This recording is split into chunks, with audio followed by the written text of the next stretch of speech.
Mr. Kibuloy, bibigyan ko po kayo ng pagkakataon na magresponde sa mga akusasyong ito at marami po sila. Pero unang tanong po, ilan ang miyembro ng KOJC? Salamat po, Madam Chair, sa pagkakataong ito na makarap ko ang lahat ng mga nandirito at narinig ko ang kanilang mga testimonya.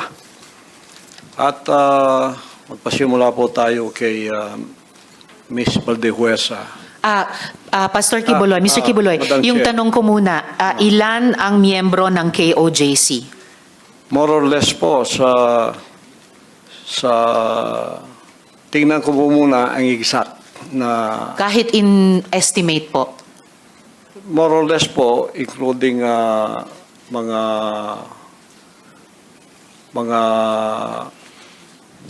partners, yung ibig sabihin ng partners, yung hindi pa membro, pero covenant partner na sila, mga more or less 7 million. So kasama, so miyembro plus covenant partners, mga 7 million Oo. sa inyong pagkabilang. Okay, sa mga follow-up question ko po, dun sa mga testimonya na ng mga victim survivors, sinexually abuse nyo ba ang mga babae at mga menor de edad? At Wala ginamit nyo ba ang relihiyon para i-sexually abuse Wala sila? pong katotohanan yung kanilang mga sinabi. Kung meron po silang mga charges na criminal laban sa akin, malaya po silang mag-file ng kaso at doon ko haharapin at sasagutin sa tamang forum sa korte ng ating lupa tulad ng kinakaharap namin ngayon. And actually, on that matter and for the record, may at least isa sa victim survivors na dati nang naghain ng kaso sa inyo dun sa Davao, kaya lang dinismiss. Kaya inappeal nila sa Department of Justice.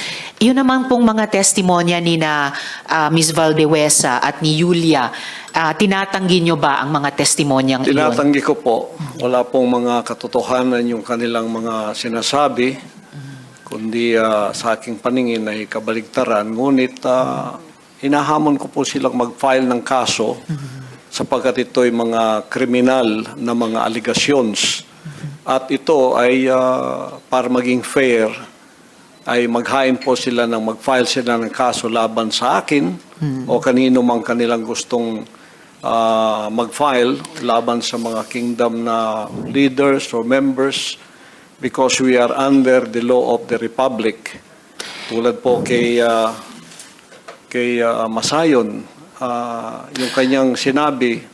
Pastor, i-interrupt ko muna kayo doon dahil tinatanong ko muna yung mga testimonya ni na Ms. Valdehuesa at ni Julia. Sorry po. Pinalimos niyo po ba yung mga bata para i-sustain ang operasyon ng KOJC at para tustusan ang inyong lifestyle? Wala po kaming mga palisiya na magpalimos ang bata.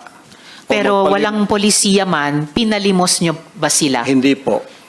Wala pong katotohanan yun. Okay. Yung mga adults po, Ganun din pinalimos nyo ba sila or pinayagan nyo ba silang maglimos para sa operasyon Hindi po. at lifestyle Wala pong ng KOJC? polisiyang ganon ang kingdom na magpalimos. Wala mang polisiya pero pinalimos nyo ba sila, Hindi yung po. mga adults? Hindi po. Wala pong katotohanan yun. Alright. Pinayagan nyo ba yung pang-aabuso at pag-torture sa mga miyembro nyo? Hindi Halimbawa yung parusang dry fast? Hindi rin po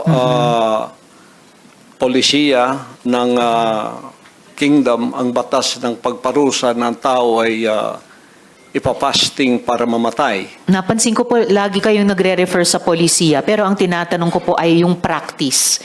So, pinaabuso nyo ba, pinatotorture nyo ba yung mga miyembro nyo? Pinapa-dry fast nyo ba sila? Sa freedom of religion po natin, meron tayong separation of church and state.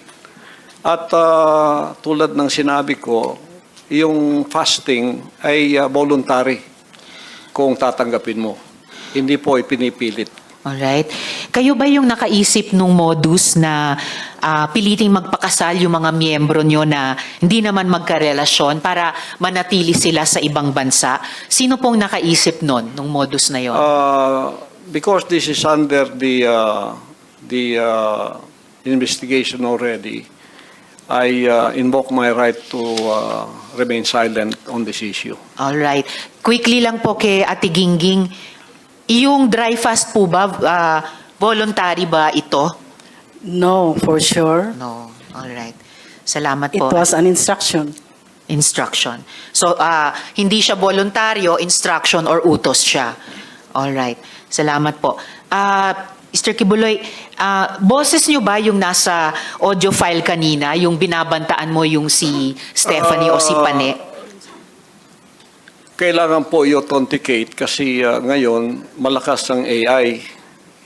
So pero boses nyo ba yon yung nagbabanta kay Pane o kay Stephanie? It appears na parang boses ko. Pero Alright. hindi ko po ma-authenticate kasi ngayong panahon na to malakas ang AI. At Kaya- sino po si Stephanie Ibarra? Sino po si Pane? Isa po sa mga manggagawa. Manggagawa. Ano po yung relationship o relasyon nyo kay Pane o Stephanie Ibarra? Isa pong manggagawa. Isang manggagawa. Pero hindi ba totoo na kinupkup nyo siya, kinuha nyo sa inyong pag-aalaga nung siya ay 2 years old pa lamang? With this issue po kay Pane, I invoke my right din to remain silent. All right. So, pero sa pagkaalam po namin, inalagaan nyo siya nung bata pa lamang siya. So, parang naging tatay kayo ni Stephanie o Pane Ibarra. Tama po ba? I invoke my right to remain silent Invoke. po sa issue na yan. Okay. Kasi sa audio file naman po, sa kabila nung sa pagkaalam ay kinupkup nyo siya nung 2 years old pa lamang, bata pa lang siya, na parang naging tatay kayo niya. Pero sa audio file, bakit parang asawa? Asawa nyo kung ituring itong si Stephanie o Pane. I invoke my right to remain silent on that Alright. issue rin po. Ngayon po, kino-confirm nyo po ba na meron kayong isang hukbo o private army sa inyong disposal? At ano po iyang tinatawag na angels of death? Yan po ay kasinungalingan at kung yan ay akusasyon, inihiling ko ang accuser na mag-file siya ng kaso laban sa akin. Okay. So, sinasabi nyo kasinungalingan yung isang hukbo na nasa inyong disposal. Opo. Pero ano naman po yung angels of death? Hindi ko po, imbento po nila yan eh. Invento lamang. Ano ang, kanina po kasi sinabi po ni Sir Edward na yung, ano ba ito? Yung, saan na ba yung notes ko? Teka ha. Okay, Edward. Yung 2nd Metro Davao Signal Battalion ay may kaugnayan sa Task Force Davao. So, ano ang ugnayan kung mayroon ng Angels of Death dun sa DDS o Duterte Death Squad naman? Wala po akong personal knowledge niyan, so I Walang invoke personal my knowledge. right to remain silent on that issue also. All right.